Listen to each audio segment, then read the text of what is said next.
Welcome to the section on the hominids. The hominids retained the characteristics such as long forelimbs, as you can see here, the long forelimbs, the curved hand, as you can see the curve here, curved hand, and the foot bones and the mobile ankle joints suited for the life on the trees. And over a time, as the tool making and the long distance walking increased, many humanistic characters got developed in them.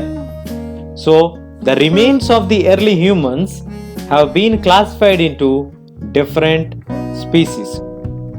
They can be distinguished from one another on the basis of the bone structure what they had. When you observe the bones, for instance, the early man, in terms of their skull and size as well as the distinctive jaws, it gives us the clear variation between the different human structures or the evolution how it has happened. You can also observe in the picture the jaw is still big here when compared to our jaws, the Homo sapien jaws. Now the hominids belong to the family known as Hominidae, and they are further divided into the branch of the Genesis, that is very important groups that has come up, that is hominids getting divided into Australopithecus and the Homos. The hominids are divided into Australopithecus and Homos. Now let us look at the Australopithecus. The Latin word austral meaning southern, the Greek word pithekos, which we already read in the previous module, meaning apes. They retained many features of the apes, so the scientists have given them the name as Australopithecus. And they also have smaller brain size, heavier jaws and the larger teeth. How did we come to know? We came to know from the fossils which were found in the Olduvai Gorge in the eastern Africa, which is 5.6 million years ago. Coming to the Homos, the Latin word homo means man. He has larger brain, jaws with reduced outward protrusion, the size and also the smaller teeth.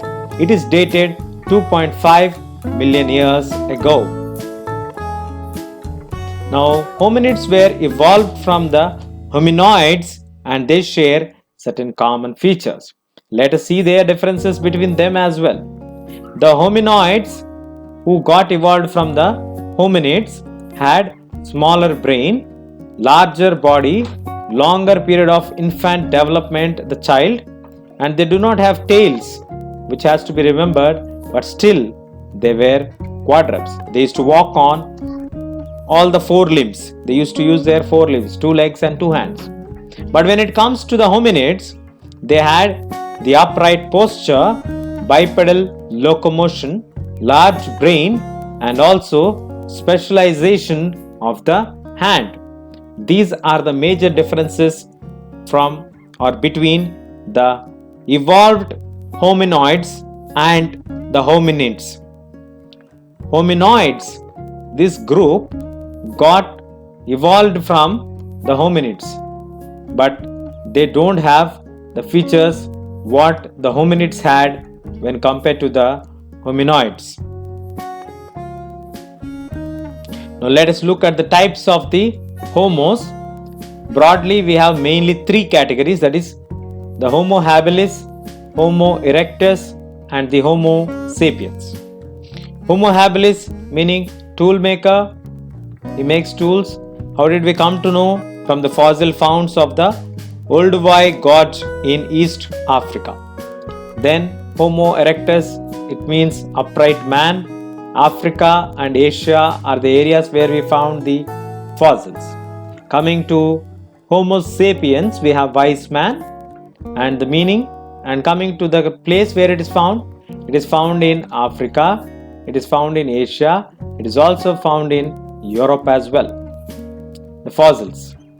Now the fossils of the Homo sapiens, the earliest fossils of the Homo sapiens were found in Heidelberg Germany, in the place where we're called to be Homo Heidelberg after the name the sapiens were given these names, or the fossils were given the names basing on the place where they have found them, or the genesis where it has happened.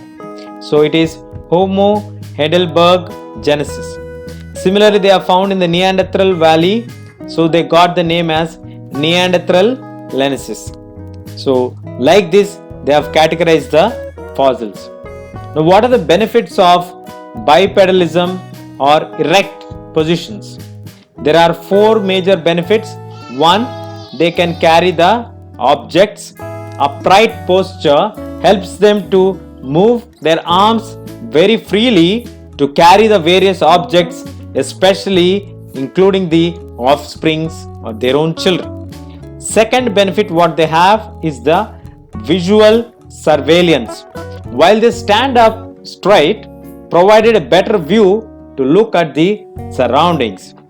They can walk for long distances for biped than when compared to the quadruped, especially while they were hunting or foraging. So this makes them to walk long, fast, efficient when compared to the quadruped. And coming to the last benefit, that is less energy is consumed while walking when compared to the movement of the quadruped.